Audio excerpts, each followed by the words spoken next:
Hey guys, Peter here to tell you about the latest from Queensrÿche Digital Noise Alliance out October 7th on Century Media Records.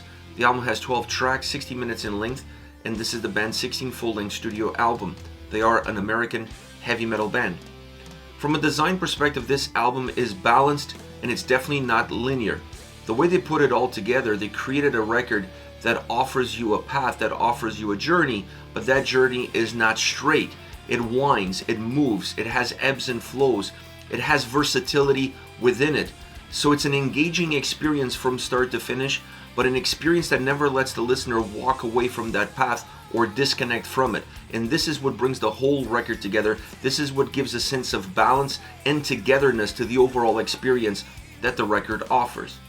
From a soundscape point of view, the album brings in classic heavy metal and prog, but it doesn't pick a side. It's really difficult to determine which one has the biggest impact on the overall experience for the listener. I think it comes down to the listener themselves in terms of what you're bringing to the table, what are your preferences, and which side of that coin you'd rather listen to. But from a pure soundscape point of view, the album walks that fine line, integrates these two worlds, and allows you to experience both of them really easily. It's an album that oversimplifies its mechanisms and it oversimplifies its elements. So it doesn't force the listener down a rabbit hole. It doesn't force the listener to peel the layers in order for you to get what's under the surface. Everything is right in front of you. It's an album that allows you to just connect with the songs, digest the track, not necessarily worry about what is driving the experience, what genre is having a bigger impact on the experience, but rather take each song on its individual basis, almost like if you were looking outside the window as you're going on a train ride.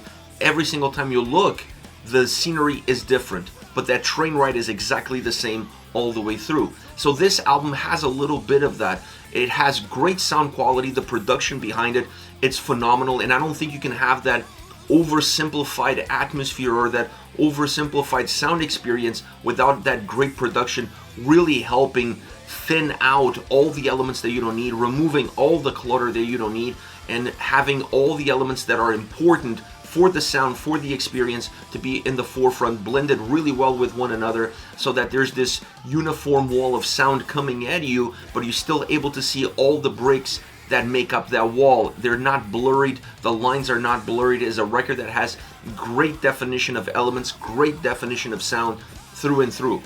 One of the great elements of the sound on this record is definitely the guitars.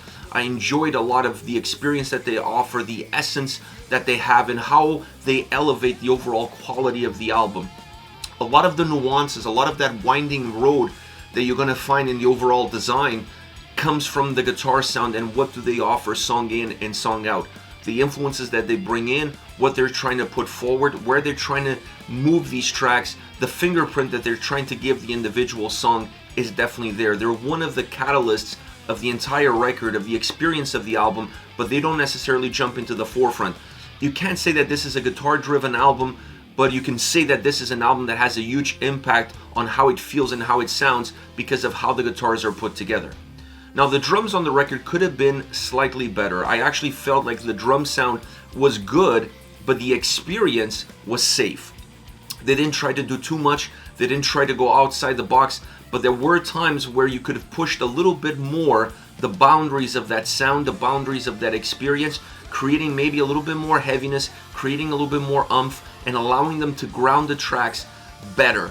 They felt very light, like I said, very safe, not spoiling the apple cart. They're not the apple that spoils the apple cart, but they're also not the apple that makes it shine or that puts it forward. So I think they could have had a much bigger impact on the overall sound, on the overall record, on the individual songs, but they took a much different approach, an approach that, because of that oversimplification of sound, perhaps had more of a negative impact on the drums than on anything else.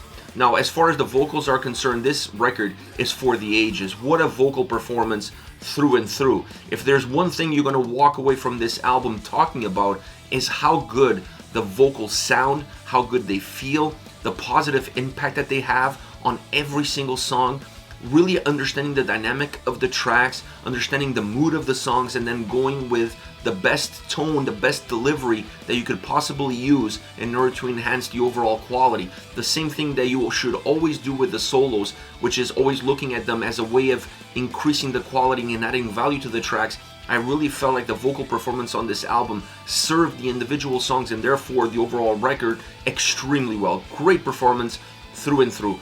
An album that has a great overall soundscape. It sounds really good. It sounds crisp. It sounds clean. Like I said, great production. An album that has an impact, that because of that oversimplification of movements, that oversimplification of elements, allows the listener to dive deeper into it and not feel bored by it, not feel overburdened by the experience. So because of that, it feels like it has great playability all around. You can listen to it multiple times. It always sounds fresh. I'm not going to sit here and say that this is their best record ever. I would be lying if I said that, but it's definitely one album that it doesn't ruin everything that they have done. It's a record that sits really well with the past 20 years of the band. It's an album that's up there in the discussion within that time frame. It's an album that has great characteristics. It's an album that really offers a very smooth and interesting experience through and through. As far as favorite songs are concerned, I want to start off with Lost in Sorrow. The guitars outline the path as far as the track is concerned, and they have a positive impact in the sound and the experience that you're going to get out of that sound. The vocals help you navigate through the maze that's created. It's not a very difficult maze to navigate. There's no difficult mazes to navigate within this entire record, but I felt like the vocals on this specific song did more of a job of holding your hand and guiding you through than maybe on other tracks that you're going to find throughout this entire album.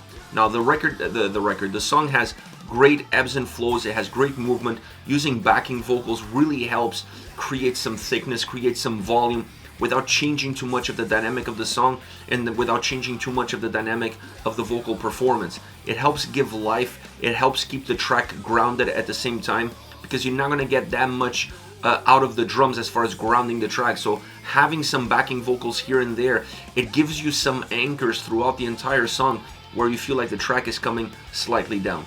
Now the chorus is much bigger musically and vocally, and this allows energy to be infused into the song. It helps define the track a little bit better, and it helps create ebbs and flows.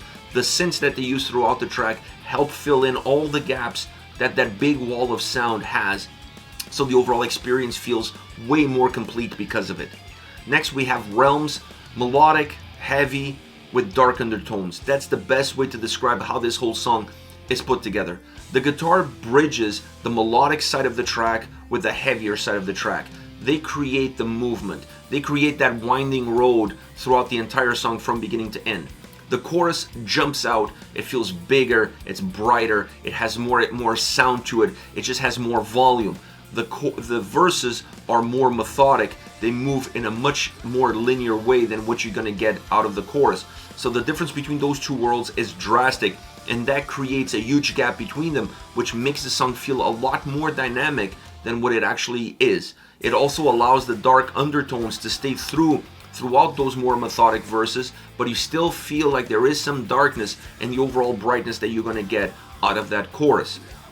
Last but definitely not least, Rebel Yeah, a Billy Idol cover. I was not expecting this. I was actually surprised, because when I was listening to the album for the first time, I wasn't looking at the track listing, and when this song popped as the last track, as the 12th track on the album, I was happily surprised to see this cover.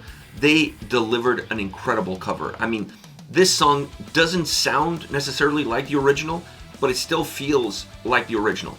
It feels a lot more spacey. It feels a lot bigger. It has a bigger footprint, and most of that comes from the synths. The synths on this song change the dynamic of the track, move it into a new era. This really feels like Rebel Yeah if Billy Idol was doing that song in 2022. So it has more of a futuristic vibe to it, and the synthesizers really help that futuristic vibe.